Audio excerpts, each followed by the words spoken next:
Welcome again to my YouTube channel Python Classroom Diary. Today we are going to discuss quantiles, quartiles and percentiles under the topic Pandas Descriptive Statistics.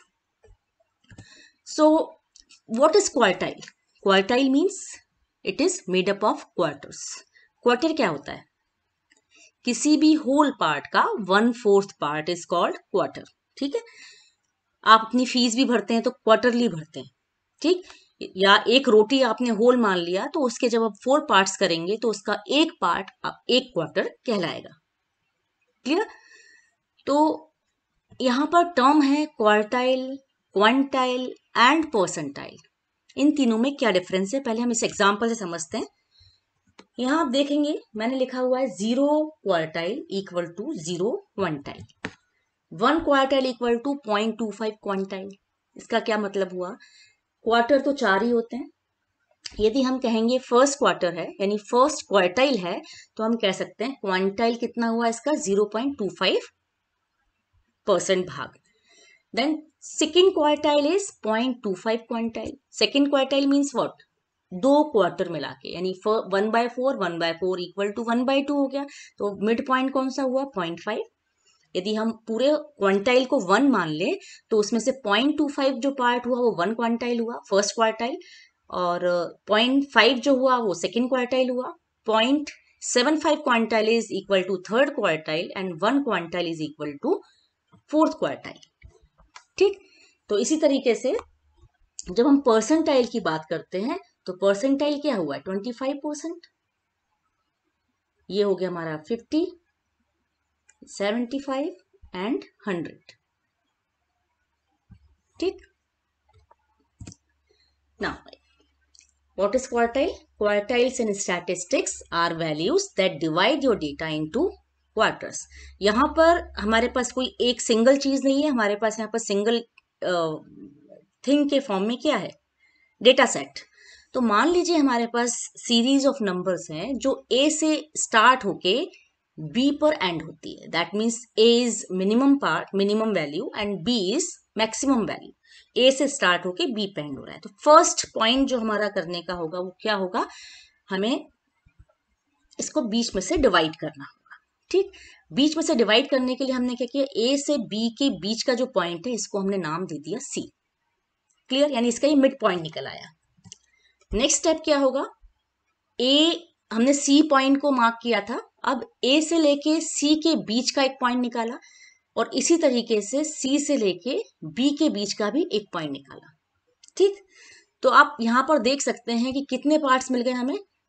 एक part, second part, third part, fourth part, यानी 4 part में हमें data मिल गया. जब 3 जगह से हमने इसको डिवाइड किया तो हमें 4 पार्ट्स में डेटा मिल गया, जो कि हर पार्ट 25% का होगा.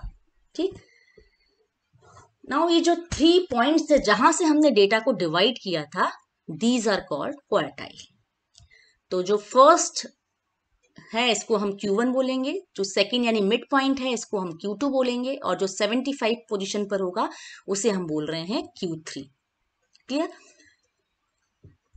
Q1 इज फर्स्ट क्वार्टाइल, ये चीज क्लियर हो गई. इसे हम 25th परसेंटाइल भी बोल सकते हैं या फिर 0.25 क्वांटाइल भी बोल सकते हैं. Similarly second quartile is equal to 50th percentile और 0.5 क्वांटाइल. तो आगे चलते हैं. इसे हम एक एग्जाम्पल के थ्रू समझते हैं जिसमें हमने लिस्ट ऑफ वैल्यूज ले रखी है. हमारी लिस्ट ऑफ वैल्यूज ये हमने दे रखी है, लेकिन ये आप देख सकते हैं ऑर्डर नहीं है.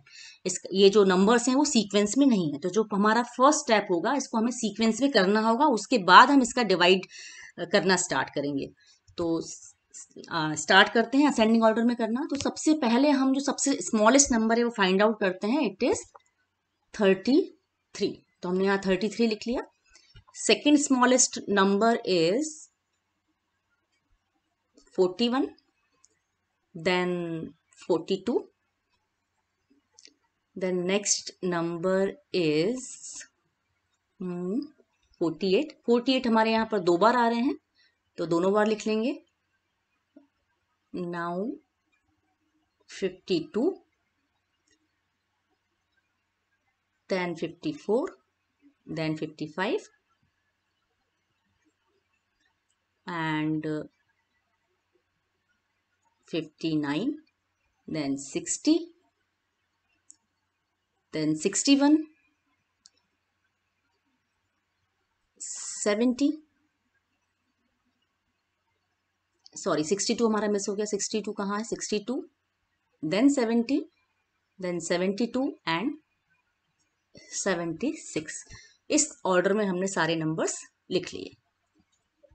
अब हमें क्या करना होगा, ये नंबर्स के हम पोजीशंस को फिक्स कर देंगे। पोजीशंस मीन्स जो इंडेक्स हमने अभी तक पढ़े उस तरीके से हम इंडेक्सिंग कर देंगे इसकी।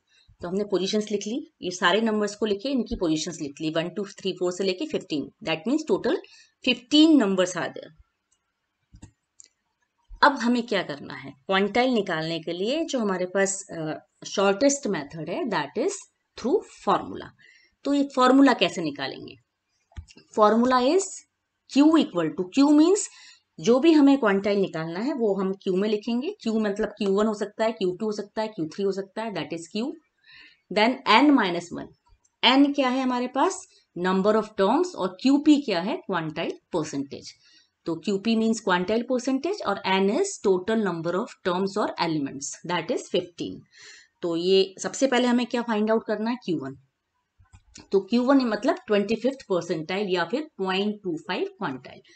तो इस तरीके से फाइंड आउट करेंगे, n-1, n इज 15, ठीक, n-1 मतलब 15 - 1 इंटू क्वांटाइल परसेंटेज क्या निकालना है, 0.25 प्लस 1। इसको हम सॉल्व कर लेंगे, 15 - 1 इज 14 इंटू 0.25 प्लस 1, तो आ गया हमारा 3.5 प्लस 1, रिजल्ट मिला हमें 4.5। तो ये 4.5 क्या है, लोकेशन है, ये इंडेक्स है।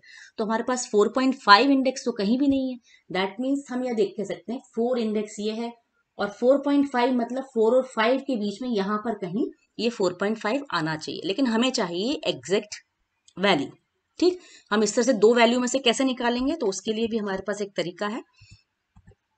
क्या करेंगे, जब हमें दो अलग अलग पोजीशन में से फाइंड आउट करना होता है तो हम पहले दोनों वैल्यू हमने लिख ली।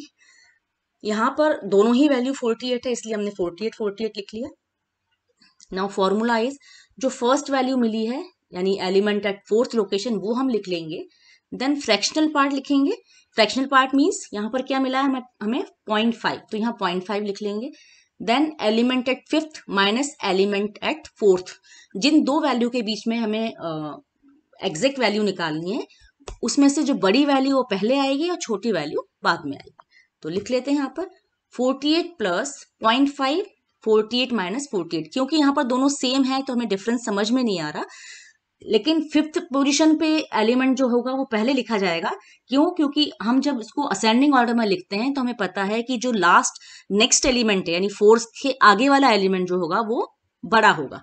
तो उस फॉर्मूला के हिसाब से हमने 48 माइनस 48 लिख लिया। 48 माइनस 48 इज 0, तो 0.50 का मल्टीप्लिकेशन करने पे 0 हो गई, final value is 48। That means जो Q1 है क्वार्टाइल 1 इट इज 48। क्लियर। इसी तरीके से हम Q2 भी फाइंड आउट कर सकते हैं। Q2 के लिए क्या होगा, Q2 मीन्स 0.5 या 50th परसेंटाइल। तो हमने फॉर्मूला में पुट कर दिया 15 - 1, हमें चेंज कहाँ करना है, सेम फॉर्मूला है, बस क्वांटाइल परसेंटेज की वैल्यू हमें चेंज करनी है, इट इज 0.50। तो वैल्यू हमारी आ गई 14 इंटू 0.50 प्लस 1, 0.50 इंटू 14 किया 7 प्लस 1 8। अब यहाँ पर जो हमें लोकेशन मिली है, जो इंडेक्स मिला है, इट इज क्लियर, यहाँ पर फ्रैक्शनल पार्ट नहीं है, मतलब हमें एग्जैक्ट लोकेशन मिल गई, इट इज 8। तो 8 पर क्या है 55, तो Q2 इज 55। Q1 हमें मिला था 48 और Q2 मिल गया 55। Now we have to find Q3। ठीक, Q1 हमें 48 मिला था, Q2 55 मिला था, now we want to find Q3। तो Q3 मीन्स 75th परसेंटाइल और 0.75 क्वांटाइल। तो हमने लिखा 15 - 1 इंटू 0.75, यहाँ भी केवल क्वांटाइल परसेंटेज चेंज करना है। तो वैल्यू आ गई हमारी 14 इंटू 0.75 प्लस 1, 14 इंटू 0.75 मल्टीप्लाई करने पे 10.5 प्लस 1, तो यहाँ फाइनल वैल्यू क्या मिली 11.5। अगेन फ्रैक्शनल वैल्यू आ गई, यहाँ भी हमें एग्जैक्ट पोजीशन नहीं मिली। दैट मीन्स 11 और 12 के बीच में कहीं ये वैल्यू एग्जिस्ट कर रही है। तो इसे भी हमें उसी फॉर्मूले से निकालना पड़ेगा। सबसे पहले हम क्या लिखते हैं, element at 11th position and 12th position, वो कौन सी है 61 एंड 62। तो हमें फॉर्मूला लिखना है 11 एलिमेंट एट 11th लोकेशन कौन सी हो जाएगी 61 प्लस फ्रैक्शनल क्या है, फ्रैक्शन वैल्यू 0.5 हो गई, element at 12th location it is 62 minus element at 11th location it is 61। तो हमने ये फॉर्मूला में लिख दिया 61 प्लस 0.5 ब्रैकेट में 61 माइनस 60। तो हम इसको सबसे पहले सॉल्व करेंगे, 61 माइनस 60 इज 1। तो हमें क्या मिल गया, अब हमें क्या करना है 0.5 इंटू 1, बॉड मास के अकॉर्डिंग मल्टीप्लिकेशन पहले करते हैं, तो मल्टीप्लिकेशन पहले किया तो रिजल्ट इज 0.5, तो फाइनल वैल्यू इज 61.5। तो इसका जो Q3 हमने फाइंड आउट किया है इट इज 61.5। तो हमें मिला Q1 48, Q2 55 एंड Q3 61.5, 48, 55, 61.5। ये तो हमने मैनुअली करके देखा है। सेम एग्जाम्पल को हम पाइथन में रन करके देखते हैं। तो क्योंकि पांडास टॉपिक में पढ़ रहे हैं तो ऑब्वियसली पांडास का यूज यहाँ पर हो रहा होगा। यहाँ पर हमने क्या लिया हुआ है, एक सीरीज ली हुई है, ये जो हमने लिस्ट ऑफ नंबर्स लिए थे उसको सीरीज में कन्वर्ट किया पीडी डॉट सीरीज से। पीडी क्या है पांडास, ये तो आपको पढ़ ही चुके हैं आप। नंपाई के लिए हमें इंपोर्ट नंपाई एस एनपी करना होता है, import pandas S PD. PD के थ्रू हमने सीरीज को कन्वर्ट किया एस में। ठीक, यहाँ पर एनपी की जरूरत नहीं है, हमने एनपी लिख रखा है। तो सबसे पहले हमने फाइंड आउट किया है Q1, Q1 मतलब क्वांटाइल 0.5। तो फंक्शन हमारा वही नेम से है क्वांटाइल, आपको बस फंक्शन का नाम याद रखना है और ये याद रखना है कि यदि फर्स्ट क्वार्टाइल निकालना है तो वी हैव टू पास 0.25, यदि सेकेंड क्वार्टाइल निकालना है तो 0.50 एंड थर्ड क्वार्टाइल निकालना है तो 0.75। केवल ये वैल्यू आपको याद रखनी है। तो इस तरीके से आप Q1, Q2 और Q3 फाइंड आउट कर लेंगे। आप देख सकते हैं हमने यही निकाली थी वैल्यू, 48 Q1 था, Q2 हमारा 55 था और Q3 61.5। एक और टर्म आपको समझने की जरूरत है, इंटर क्वार्टाइल रेंज। तो जो मेन हमारे क्वार्टाइल होते हैं वो होते हैं Q1 एंड Q3, इन दोनों के बीच का जो डिफरेंस है that is called inter quartile range. The inter quartile range is the difference between the third quartile and the first quartile. ठीक, तो आपको ये फॉर्मूला याद रखना है कि IQR equal to Q3 minus Q1। Clear? Now एक टर्म और है outlier. In statistics, an outlier is an observation point that is distant from other observations. That means यदि आपके पास set of observations हैं, कई सारी observations आई है और कहीं पर कुछ observations एक या एक से ज्यादा भी हो सकती हैं, वो बिल्कुल different है। ठीक, मान लीजिए कि आपने बच्चों के मार्क्स लिखे हुए हैं, सबके 2 डिजिट में आ रहे हैं, कोई एक बच्चे का जो मार्क है वो 1 डिजिट में आ गया, तो एकदम से वो अलग जाएगा, उसका जो मार्क पॉइंट है वो बिल्कुल अलग जाएगा। जैसे इस वाले एग्जांपल में आप देख सकते हैं स्कैटर चार्ट हमने बनाया हुआ है और ये एक पॉइंट जो है वो बिल्कुल डिफरेंट जा रहा है। ये सारे पॉइंट जो है एक साथ आ रहे हैं, लगभग आगे पीछे हैं, लेकिन ये वाला जो पॉइंट है वो बिल्कुल डिफरेंट दिख रहा है, डिस्टेंट लोकेशन पे है, इट इज आउटलियर पॉइंट। इसी तरीके से हमने यहाँ पर बॉक्स प्लॉट का एग्जाम्पल लिया हुआ है। यहाँ पर एक पॉइंट आपको यहाँ दिख रहा है, ये बिल्कुल डिस्टेंट लोकेशन पर है, डिफरेंट लोकेशन पे, बाकी सारी वैल्यूज इसके अंदर आ गई है। इसको हम आगे दूसरे वीडियो में समझेंगे बॉक्स प्लॉट कैसे वर्क करता है। तो यहाँ सिर्फ इतना समझिए कि यहाँ पर सारी वैल्यूज की ऑब्जर्वेशन इस बॉक्स में आ गए, बाकी जो एक वैल्यू डिफरेंट थी वो यहाँ पर दिख रही है आपको, दैट इज कॉल्ड आउटलियर। ठीक, तो any data point lying outside this range is considered as outlier. अब ये रेंज कौन सी है, ये रेंज पता लगाने के लिए we have to find out lower bound and upper bound. Lower bound के लिए हम पहले Q1 फाइंड आउट करेंगे और IQR फाइंड आउट करेंगे and Q3, lower bound upper bound दोनों फाइंड आउट करने के लिए। तो लोअर बाउंड के लिए फॉर्मूला में पुट कर देंगे Q1 माइनस 1.5 इंटू IQR, और अपर बाउंड कैसे निकालेंगे क्वार्टाइल 3 से Q3 प्लस 1.5 इंटू IQR। तो यदि कोई वैल्यू इससे ज्यादा है और लोअर बाउंड से कम है तो दैट मीन्स ये आउटलियर कहलाएगी, ये आउटलियर हो जाएगा, आउटलियर पॉइंट होगा। क्लियर? यदि हमें प्रैक्टिकली पाइथन में निकालना है तो हम सिंपल से फॉर्मूला पुट कर देंगे। हमने यहाँ पर दूसरी सीरीज ले रखी है और यहाँ सॉर्ट करा के भी देख लिया वैल्यूज को, क्योंकि यहाँ पर ये सॉर्टेड ऑर्डर में है, ऑलरेडी सॉर्टेड है, उसको भी हमने फिर से सॉर्ट लगा लिया है। ठीक, तो यहाँ पर ये हमने चारों क्वार्टाइल निकाल लिए, एक परसेंटाइल निकाला है। परसेंटाइल आपको फाइंड आउट करना है, then you can write series, series आपने पास किया और साथ में कितना परसेंटाइल निकालना है वो परसेंटाइल भी पास कर सकते हैं। ठीक, इंटर क्वार्टाइल रेंज निकालने के लिए आपने फॉर्मूला लगा दिया, इसी तरीके से लोअर बाउंड और अपर बाउंड करने के लिए भी आपने यहाँ पर फॉर्मूला पुट कर दिया। ठीक, और यहाँ प्रिंट करा लिया। तो आप यहाँ देख सकते हैं ये हमारा आउटपुट मिल गया है, तीनों क्वार्टाइल मिल गए हैं, 78 परसेंटाइल मिल गया, inter quartile range 17, lower bound 0.0 and upper bound 68.0। तो आई होप आपको ये कंसेप्ट अच्छे से क्लियर हो गए होंगे। आज के वीडियो में इतना ही। Thank you.